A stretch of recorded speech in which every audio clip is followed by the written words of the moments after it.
I've also been asked to change the seals, these waste seals on the top of the door, especially the backs. The fronts are good, but there's one or two things you have to know, because if you wanted to take these off to rebuild the door, for example, and you want to save them, you have to be extremely careful with them, because they've got a metal insert inside. The rubber's moulded around that insert. Now, if you take them off and try and pry them off unevenly, you can bend this and you'll never get it to go back straight again. So what I'm going to use is the dismantling tool. I'm going to put it under there and just tap it.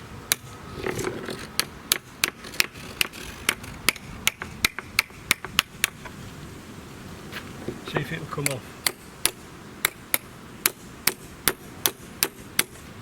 This one's pretty tight, because I fitted under here a long time ago some dum-dum, which has now gone hard.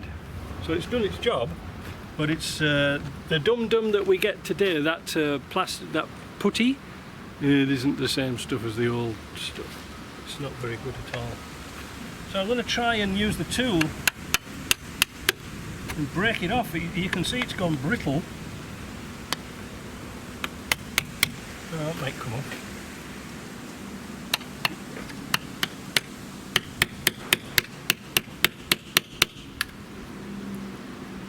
See if that's going to come off. Man, that's tight. Ah, there we go.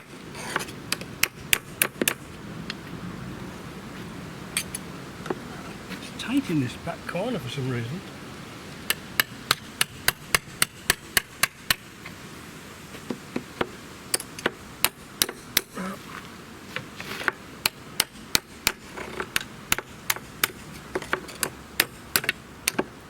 Ah, we got patience. There were different variations of this seal. Yeah, it's just a bit shorter than the front one. I have actually, in days gone by, got front ones and cut them down a bit. But the seal's cracked here. Not that it's going to make any difference, but it's the water that gets down the channel that's the problem. And these are these the old type of seals? I'm not sure. Wait a minute.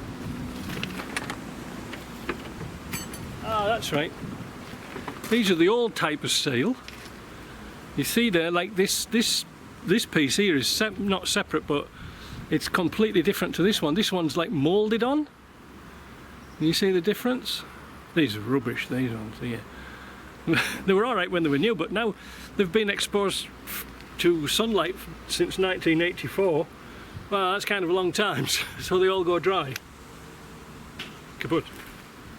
So put them back on, make sure it's nice and clean and dry. Nothing in there. Push it into the corner first. Drop it down. Bring it back so that this is nice and even. And all you should need to do is just pull it down and it will clip into place. That's not too bad. I'm going to tap it with a mallet. Back in the tick.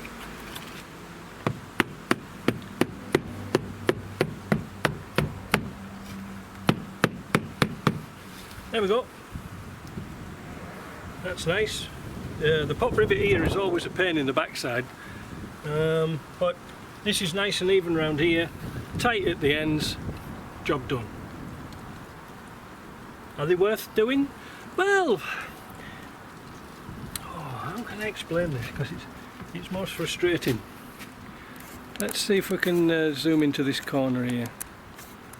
Because we've done this a long time, a long time ago, but new viewers might not see.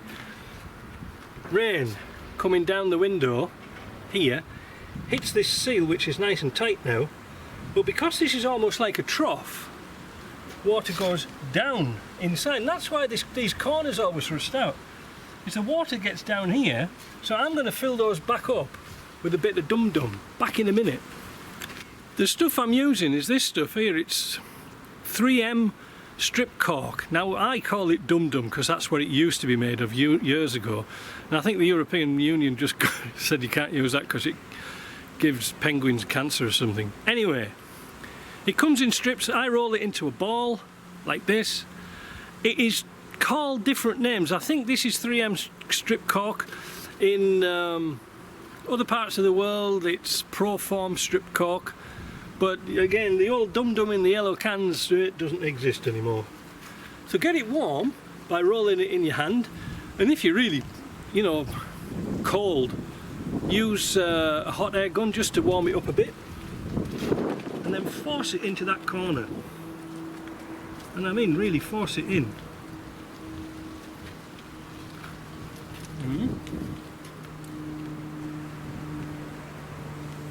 And sort of with your finger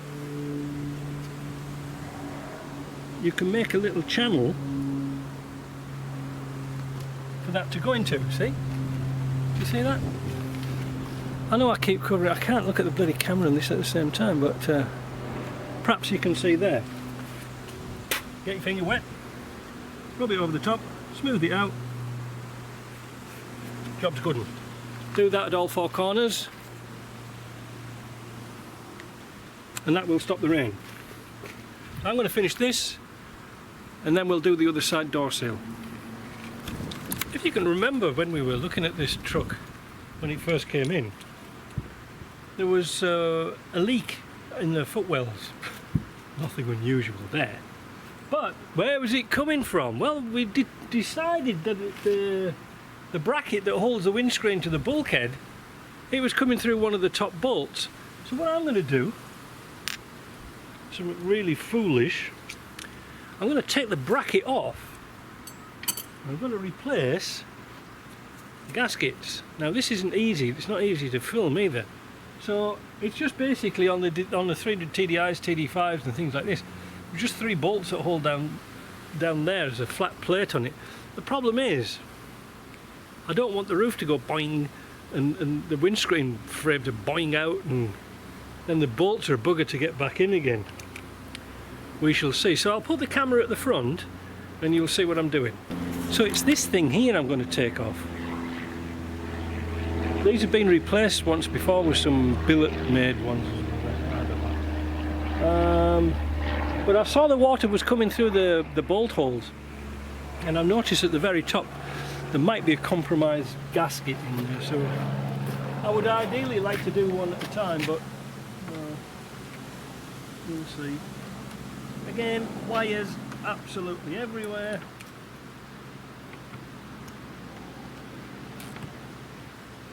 Let's see if we can get this off.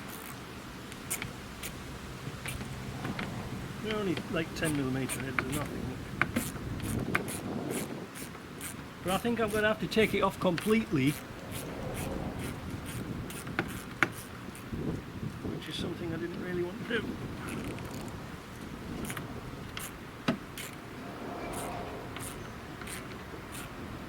You know, I never understood why they didn't do these gaskets in rubber rather than paper.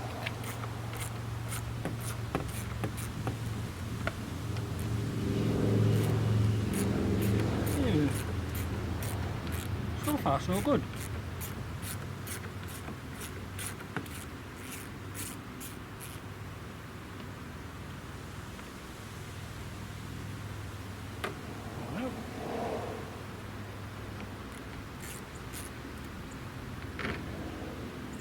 Two out,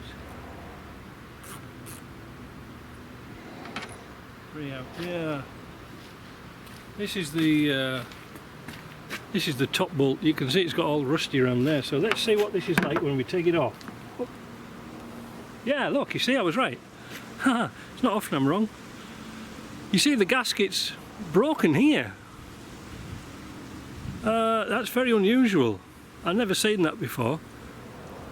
But so water's come down here, and I'll change it a different, that's better, look at that, you can see it now, can't you? So the gasket's gone at the top, water's gone into here, down through the thread, and onto the floor. Just something as simple as that, look, just a simple little gasket. So I think what we'll do when we put it on,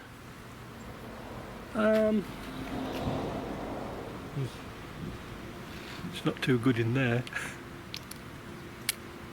That's alright behind there. Yeah, it's got under the pen. I really don't know what's happened there. I don't know at all. I'll tell you what I'm going to do this time. I'm going to rub some grease into these. Now I don't want to use sealer because it'll squidge it out and we'll be cleaning up forever and a day. And just hope then I'll tell you what I'll do. I'll get some heavy grease if I can find some and fill it in the holes. You know, like push it into the holes before I put the bolts in. So when I put the bolts in, it's got some sort of a seal around it. It is a really, really bad idea because water comes down this seal here, and the first thing it hits is the top of that bracket. Again, Land Rover compromise. What else could they do? They wanted a tilt frame. If it would have been a better idea to make a steel top and weld it on permanently for the amount of windscreens that were folded.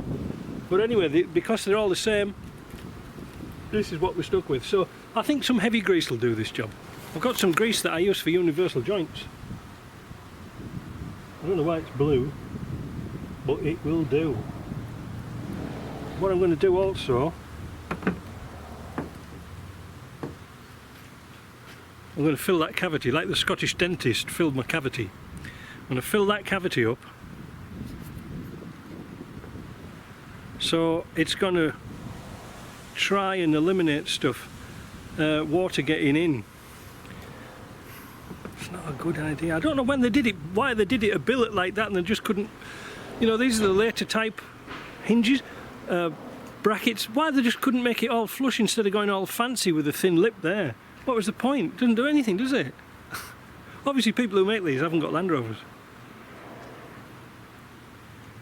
You know, come up with a design. The old design was an even deeper cavity. Now I don't want to get too much grease in the threads. Oh, let's get it all slapped on around there like that. Now, the top gasket is pretty self-explanatory. It'll only go on one way. Bonk, like that. The bottom one can go one way or the other. So we'll grease it up.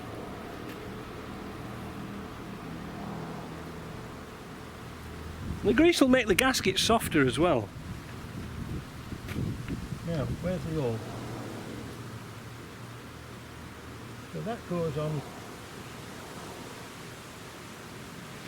That will go on like that, and the grease will keep it in place while I mess about trying to get this on. And then mess about might be the operative word. Because if you've done one of these, you'll know they're not easy.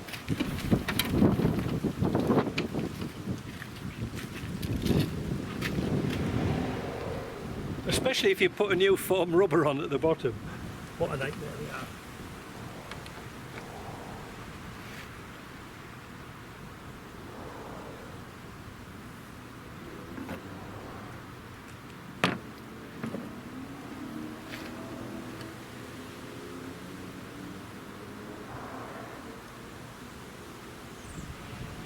The idea is not to tighten up the bolts too tight at once, just put them in finger tight.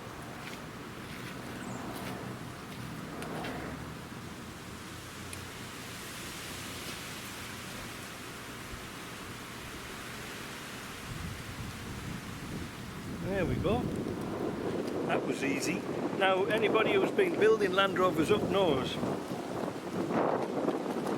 that these, like I say, when you put a new foam in here, they're a bitch to do down. I've actually put a ratchet strap right over the top of the roof under the car and pulled it down so you could get the bolts in. They're not easy to do. Of course, that method there, you have to be very careful in case you scratch the frame.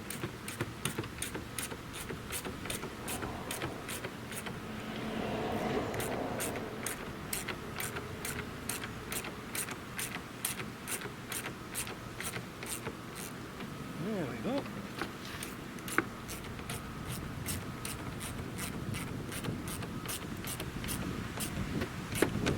can see all that grease is squidging out of there.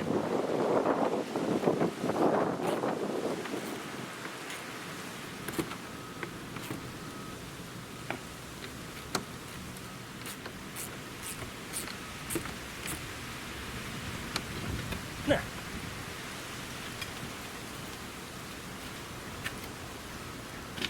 all we've got to do now is clean it up. It's certainly easier cleaning grease than it is cleaning sealer, that's for sure. Now, you're going to ask me, am I going to do the other side? No.